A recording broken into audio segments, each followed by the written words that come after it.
വേരുകൾ തേടിയുള്ള യാത്രയാണ് എന്ന് നേരത്തെ പറഞ്ഞല്ലോ. ആ വേരുകൾ തേടിയുള്ള യാത്ര ഇന്ന് പോകുന്നത് CIA ചാരന്മാർ കേരളത്തിലും കാശി വിതറിയോ? ഓരോ തെരഞ്ഞെടുപ്പ് കാലത്തും ഉയരുന്ന CIA ആരോപണത്തിന്റെ സത്യാവസ്ഥയിലേക്ക് പോവുകയാണ് ഇന്ന്. കാണാം വേരുകൾ.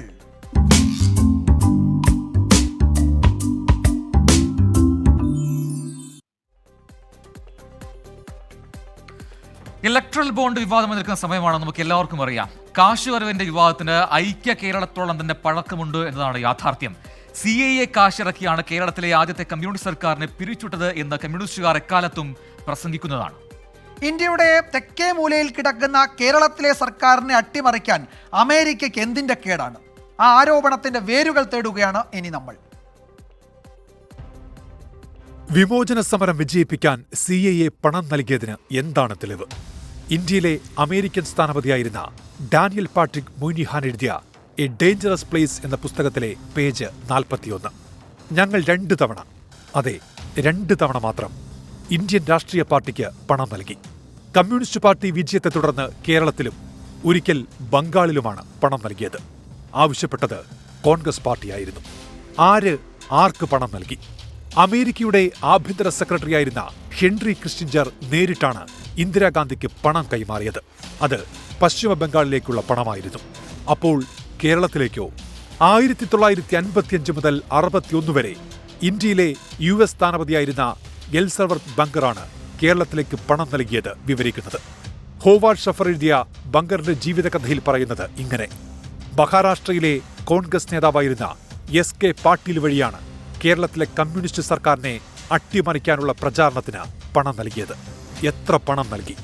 എത്ര പണമാണ് നൽകിയതെന്നോ, അങ്ങനെ നൽകിയ പണം കേരളത്തിലും ബംഗാളിലും എവിടെയൊക്കെ എത്തിയെന്നോ ഇനിയും സ്ഥിരീകരിക്കാൻ കഴിഞ്ഞിട്ടില്ല. ചൈന കഴിഞ്ഞാൽ പിന്നെ ഏഷ്യയിലെ ഏറ്റവും വലിയ രാജ്യവുമാണ്, ഏറ്റവും ജനസംഖ്യയുള്ള രാജ്യവുമാണ് ഇന്ത്യ.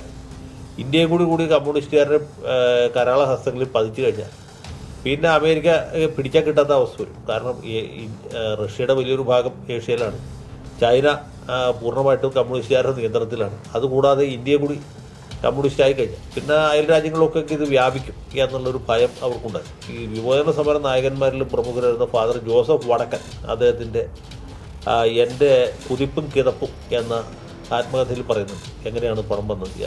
പണമാണോ വിമോചന സമരം വിജയിപ്പിച്ചത്? പോലീസ് നരനായാട്ട് തന്നെയാണ് സർക്കാർ താഴെ വീഴാൻ കാരണം. അങ്കമാലിയിൽ വെടിയേറ്റ് വീണ 7 പേർ, ചെറിയതുറയിലെ വെടിവെപ്പിൽ മരിച്ച ഗർഭിണിയായ യുവതി ഫ്ലോറി. ഈ 8 മരണങ്ങളുടെ കണക്കുണ്ട് EMS സർക്കാരിന്റെ പതനത്തിലേക്ക് നയിച്ച കാരണങ്ങളിൽ ഒന്നാമതായി. Election desk 24. വിജയമറി, തെരഞ്ഞെടുപ്പ് കാലത്ത് ഇത്തരം ഇതിന്റെ ചരിത്രം, ഈ രീതിയിലുള്ള ഒരുപാട് കഥകൾ, അതിൽ സത്യമുണ്ട്, അല്ലെങ്കിൽ അസത്യങ്ങളുണ്ട്, എല്ലാം ഉണ്ട്. പക്ഷെ കഥകളാണ് ഒരുപാടും, പിന്നെ യാഥാർത്ഥ്യങ്ങളുണ്ട് അല്ലേ? അതറിയുക എന്നതുകൂടി വളരെ കൗതുകരമായ കാര്യമാണ്. നമ്മളെ ഈ റിപ്പോർട്ട് എത്രയോ പതിറ്റാണ്ടുകൾക്ക് പുറകിലേക്ക് കൊണ്ടുപോയിട്ടുണ്ട്. കേരളത്തിന്റെ രാഷ്ട്രീയ ചരിത്രത്തിൽ അത് ഈ സംഭവങ്ങൾ രേഖപ്പെടുത്താതെ പോകത്തേയില്ല. കാരണം അത് എല്ലാ ഇലക്ഷൻ കാലത്തും ഇങ്ങനെ ഓർത്തുകൊണ്ടേയിരിക്കും, പറഞ്ഞുകൊണ്ടേയിരിക്കും. അത് പണ്ട് കാലങ്ങളിൽ എഴുതി വെച്ചത് വായിച്ചുകൊണ്ടേയിരിക്കും. അങ്ങനെ കേരളത്തിന്റെ രാഷ്ട്രീയ ചരിത്രം ഏത് സമയത്ത് എഴുതിയാലും ഏത് സമയത്ത് പറഞ്ഞാലും ഈ സംഭവം അതിന്റെ മുന്നിൽ തന്നെ ഉണ്ടാവും. മാത്രമല്ല, നമ്മൾ ഈ പറയുന്ന പോലെ ഒരു സ്റ്റിപ്പറ്റ് പോലെ നമ്മൾ ഈ പറയുന്ന നമ്മുടെ ഈ ഇലക്ഷൻ ചരിത്രം അത് പ്രേക്ഷകരിലേക്ക് എത്തിക്കുന്നുണ്ട്. ഓരോ ബുള്ളറ്റിലും നമുക്ക് അത്തരം സംവിധാനങ്ങളുണ്ട്. അപ്പോൾ 24 തുടർന്നു കഴിഞ്ഞാൽ ഈ കഥകളും ഇതിന്റെ സത്യങ്ങളും അസത്യങ്ങളും എല്ലാം പ്രേക്ഷകർക്ക് മനസ്സിലാവുകയും ചെയ്യും അല്ലെ? വേരുകളിലൂടെ അല്ലെ? നമ്മൾ ആഴത്തിൽ അന്വേഷിക്കുകയാണ് വേരുകൾ എന്ന ഈ സെഗ്മെന്റിൽ ചെയ്യുന്നത്. അടുത്ത ദിവസങ്ങളിലും തുടരും. ഇതിലും ഗംഭീരമായ വിവരങ്ങളുടെ സത്യാവസ്ഥ അടിവേര് തേടിയെടുക്കുകയും ചെയ്യും. ലോകത്തെവിടെയായാലും ഏത് സമയത്തും 24 വാർത്തകളും ഓഗ്മെന്റഡ് റിയാലിറ്റി പാക്കേജുകളും എക്സ്പ്ലെയിനറുകളും വിശദമായി കാണാൻ ഞങ്ങളുടെ YouTube ചാനൽ നിങ്ങൾക്ക് സബ്സ്ക്രൈബ് ചെയ്യാം.